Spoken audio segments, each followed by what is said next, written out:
আমি কি সন্ততে কতে স্বামী দিব্য আহাত্মবিভূতয় প্রধানত কুরুশ্রেষ্ঠ নস্তন্ত বিস্তরস্ব মে অহমাত্মা গুড়াকেশ সর্বভূতাশয় স্থিত অহমাদিস্য মধ্যঞ্চ ভূতনমন্তে বচ আদিত্যানমহং বিষ্ণু জ্যোতিষাং রবিরং সুমন মরিচি মরুতামস্মি নক্ষত্রানমহং শশী বেদানাং সমবেদহস্মি দেবানামস্মি বাসব ইন্দ্রিয়ানাং মনোচাস্মি ভূতানামস্মি চেতনাম রুদ্রাণাং শঙ্করচাস্মি বিত্তেশ যক্ষ রক্ষসাম বসুনাং পাবক চাস্মি।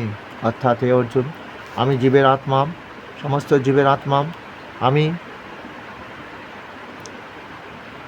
ভূতের আদি মধ্য অন্ত, অদিতি দ্বাদশ পুত্রগণের মধ্যে আমি বিষ্ণু।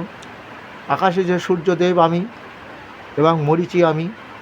নক্ষত্রগণের মধ্যে আমি শশী অর্থাৎ চন্দ্রদেব, বেদের মধ্যে সামবেদ, এবং দেবশ্রী আমি বাসব, দেবরাজ ইন্দ্র, দেবতাদের রাজা আমি। মানবগণের অর্থাৎ মন আমি। ভূতানামস্মি চেতনা, ভূতদের মধ্যে আমি চেতনা, অর্থাৎ এই যে রোগ শোক তোমরা ভোগ করো, এটা আমি চেতনা দিয়ে থাকি, যাতে সে আদর্শ মানুষ হয়, অহংকার দূর হয়ে যায়। সবাই আমি বলো, তুমিও যেমন আমি বলছো।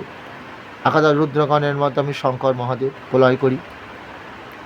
বিত্তেশ যক্ষাম, যক্ষ আমি, অর্থাৎ কুবের, ধনের রাজা সে আমি।